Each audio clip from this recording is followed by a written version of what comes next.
शमशान घाट पर मौजूद हर कोई उदास था। किसी के भी पास दाह संस्कार को अंजाम दे रहे देने के लिए शब्द ही नहीं थे।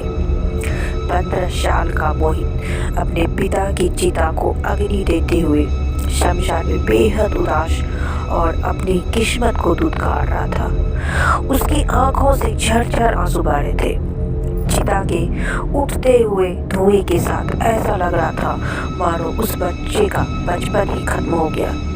तभी एक पंडित ने उस लड़की से कहा, बेटा, इस तरह रोकर अपने पिता की आत्मा को तकलीफ मत पहुंचाओ। तुम्हारे लिए समय बहुत कष्ट कर रहा है। तुम्हें अपना और अपने पूरे परिवार का ख्याल रखना होगा। दाह क्रिया संपन्न होने के बाद सभी लोग शमशान से जाने लगे, मगर मोहित अपने पिता को छोड़ने के लिए तैयार ही नहीं था। सभी उसे समझाते रहे, मगर वो किसी की नहीं सुना। इसलिए रिश्तेदार और पड़ोसी उसे वहीं शमशान में अकेला छोड़कर अपने अपने घर चले गए।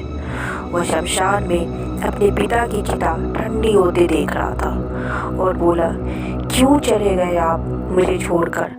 आपको आना ही होगा लौटकर। पापा, अब मैं कोई भी शैतानी नहीं करूँगा। लौट आओ, मैं अच्छा बच्चा बनकर दिखाऊंगा।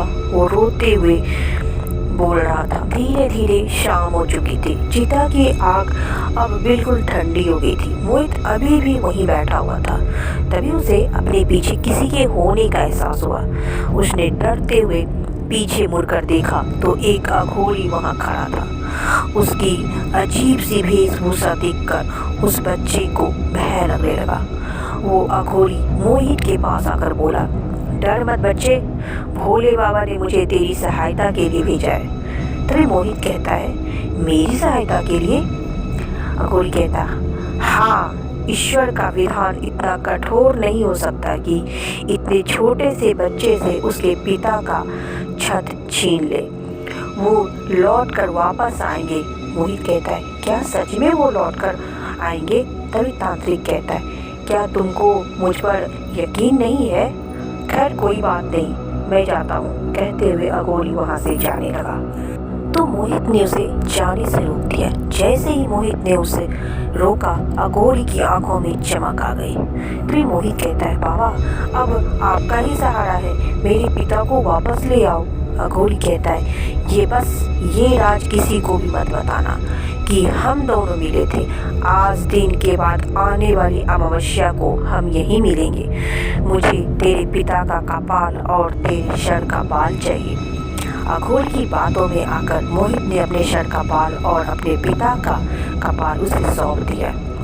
अघोरी की जैसे उसके मन की इच्छा पूरी हो गई थी। मोहित शमशान से लौटकर अपने घर पहुंचा। वो पूरी तरह थक चुका था। खुद को कमरे में बंद कर अपने पिता के लौट आने का इंतजार करने लगा। एक तरफ उसकी माँ पति के जाने की तकलीफ में, तो दूसरी तरफ बेटे का देर तक शमशान में बैठे रहना और फिर आकर यूं कमरे में खुद को बंद कर लेना। मोहित की माँ कामिनी पर बहुत परेशान होने लगी। वो मोहित को गले लगाकर अपना दुख हल्का करना चाहती थी, मगर मोहित तो उस अघोरी के कहे अनुसार अमावस्या के आने का रास्ता देख रहा था। उसकी खामोशी से कामिनी पूरी तरह टूट गई थी और उसे समझ नहीं आ रहा था कि वो क्या करे। अगली सुबह मोहित अपने कमरे से बाहर निकला तो उसकी आंखें पूरी तरह से लाल थी और चेहरा सूझा हुआ था।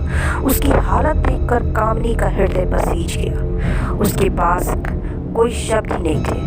उसने अपने बेटे को सीने से लगाया और ढाढ़स बढ़ाने लगी।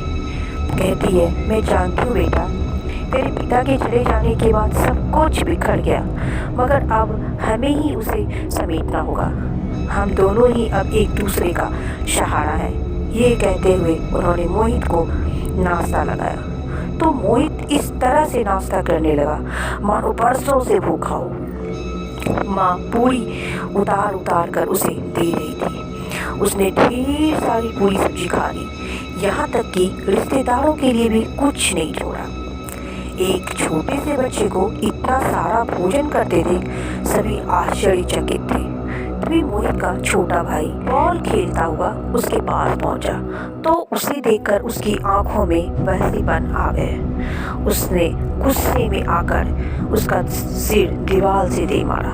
उसके सर से खून बहने लगा तो उसने अपने जीभ से वो बहता हुआ खून चाट लिया। उसकी आंखें तेज बल्ब की तरह चमकने लगी। वह वापस अपने कमरे में आ गया। उसकी इस तरह की हरकत को देख कामिनी बहुत ही ज़्यादा परेशान हो गई और बोली, कल मोहित शमशान गया था, कहीं ऐसा तो नहीं कि कोई बुरी आत्मा उसके पीछे लग गई हो।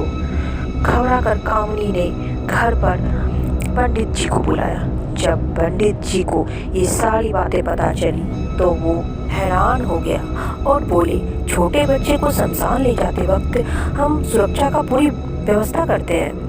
हमें पता था कि मोहित अपने पिता का अंतिम संस्कार करेगा, इसीलिए तो हमने उसे शमशान जाने से पहले ही एक रक्षा कवच पहनाया था। मगर फिर भी ये सब कैसे हो गया, अब कुछ कहा नहीं जा सकता। ठीक है, चलो हमें उसके करीब लेकर चलो।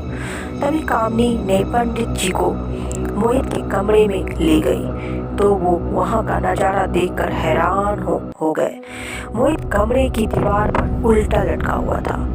उसका चेहरा पूरी तरह सफ़ेद और शरीर काला पड़ चुका था। वो जोर से हंसते हुए बोला, मुझसे मिलने आई हो कामिनी, देखो मैं लौट आया। अब हमारे बच्चे के रूप में मैं तुम्हारे साथ रहूंगा। खुश हो ना कामिनी? इतना कहकर वह हंसने लगा। तभी कामिनी कहती, विवेक, ये तुम हो? अपने बच्चे के शरीर में क्या कर रहे हो? विवेक कहता है, इसी ने तो बुलाया है। इसका शरीर और मेरी आत्मा बस 2 दिन की और बात है। फिर मोहित की आत्मा हमेशा के लिए इसका शरीर छोड़ देगी। फिर केवल मैं रहूंगा, तुम्हारा विवेक कामिनी, तुम्हारा विवेक। तभी पंडित जी कहते, बस कर दुष्टों, अपनी इच्छा को पूरा करने के लिए छोटे से बच्चे के शरीर का सहारा ले रहा है।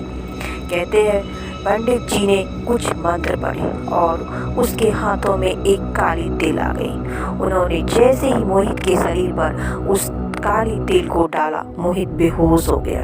तभी पंडित जी कहते हैं, अभी थोड़ी देर के लिए मैंने विवेक की आत्मा को मोहित के शरीर से अलग कर दिया है। ये लो रक्षा कवच, इसे पहना दो ताकि विवेक की आत्मा दोबारा उसके शरीर में प्रवेश ना कर सके।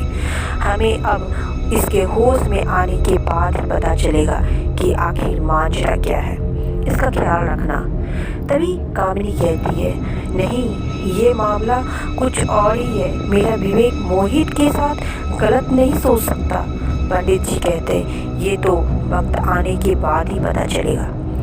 खैर कोई बात नहीं, अपना और घर के लोगों का ख्याल रखना। इतना कहकर पंडित जी चले गए।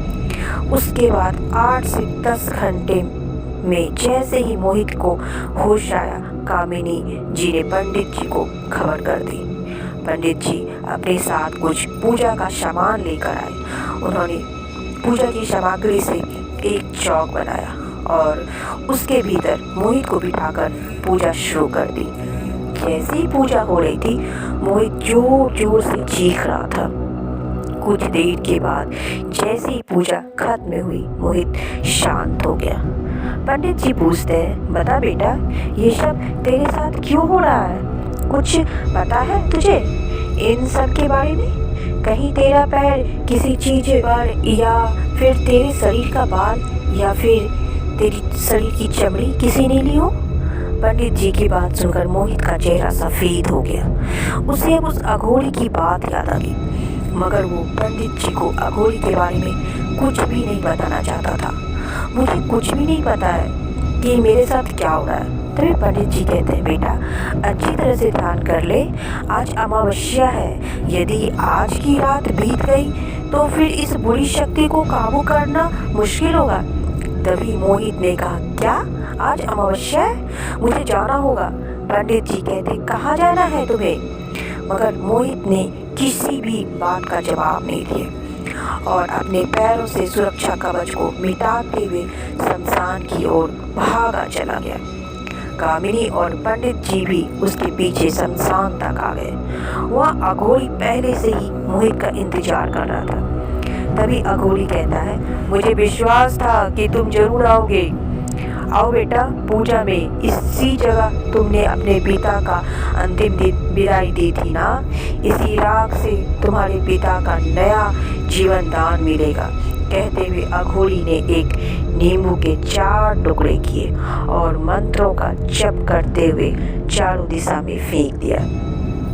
तभी पंडित जी कहते हैं, रुक जा अघोरी, ये पूजा पूरी नहीं हो सकती। बस कुछ ही देर के इस बच्चे की आत्मा मेरे कब्जे में होगी और इस राख से नवीन शरीर उत्पन्न होगा, क्योंकि इसका कपाल मेरे पास है। पंडित जी कहते, कपाल? मगर वो तुम्हें कैसे मिला? अघोरी कहता है, वो तो मुझे इसी बच्चे ने दी है और साथ में दी है अपने सर का बाल। पंडित जी कहते हैं, दुष्ट अघोरी, तेरी मनसा कभी पूरी नहीं होगी। कहते हुए पंडित जी ने मोहित के सर पर अपना हाथ रखकर हनुमान बाण का पाठ करने लगा। जैसे जैसे वो पाठ कर रहे थे, मोहित तंद्रा से बाहर आने लगा। पंडित जी कामिनी से कहते हैं, कामिनी जी, आप और मोहित तुरंत ही इस सुरक्षा घेरे के अंदर खड़े हो जाएं। कहते हुए उन्होंने गंगा जल से उन दोनों के पास एक सुरक्षा रेखा बना दी। मगर पंडित जी कुछ और कर पाते उसके पहले ही उस अघोरी ने चिता की राख और कपाल से एक मानव आकृति बनाई और उसमें आत्मा का वास कर दिया। वह राख का बना हुआ शरीर मोहित और कामिनी की ओर बढ़ने लगा। वो राख का बना हुआ शरीर मोहित और कामिनी को आवाज दे रहा था। तभी अघोरी कहता है, दुनिया की कोई भी ताकत अब इस शरीर को नष्ट नहीं कर सकती, इसमें शैतानी ताकत है। तभी पंडित कहता, भूल मत अघोरी, ईश्वर के आगे शैतान का अस्तित्व कुछ भी नहीं है। अघोरी कहता है, तो तू क्या यहाँ अपने भगवान को बुलाएगा? पंडित जी कहते हैं, ईश्वर तो हर जगह मौजूद है। उसी के दिए हुए ज्ञान से तेरा और तेरी काले जादू का खात्मा करूँगा। पंडित जी ने गीता श्लोक का जोर जोर से उच्चारण करते हुए गंगा जल उसके शरीर के ऊपर डाल रहे थे। श्लोक के उच्चारण के बाद जहाँ जहाँ गंगा जल पड़ रहा था वहाँ गड्ढे हो गए थे। ये सब देखकर अघोरी बहुत गुस्सा हो गया। उसने अपनी काली शक्ति का प्रयोग कामिनी और मोहित पर किया, मगर वे लोग सुरक्षा कवच में थे, इसीलिए उन्हें कुछ भी नहीं हुआ।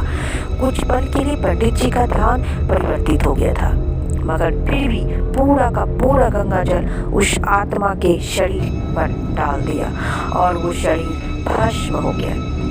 तांत्रिक कहता है, ये नहीं हो सकता, मेरे वर्षों की साधना को तुम इतना जल्दी खत्म नहीं कर सकते। मैं लौट कर आऊँगा, दोबारा आऊँगा पंडित, तुमसे उससे उसका बदला लेने। कहते हुए अघोरी शमशान से अदृश्य हो गया। मोहित को अपनी गलती का एहसास हो गया। उसने अपनी माँ से माफ़ी मांगी। तभी पंडित जी कहते हैं, इसलिए हमारे शास्त्रों में कपाल क्रिया का विधान है, क्योंकि अगर ताबूत कपाली इन जैसे दुष्टों के हाथ लग जाए तो अनर्थ हो सकता है। तो हे डियर, आपको ये कहानी कैसी लगी प्लीज़ हमें कमेंट्स में बताइएगा और हमारी वीडियो को लाइक और सब्सक्राइब करना ना भूलें।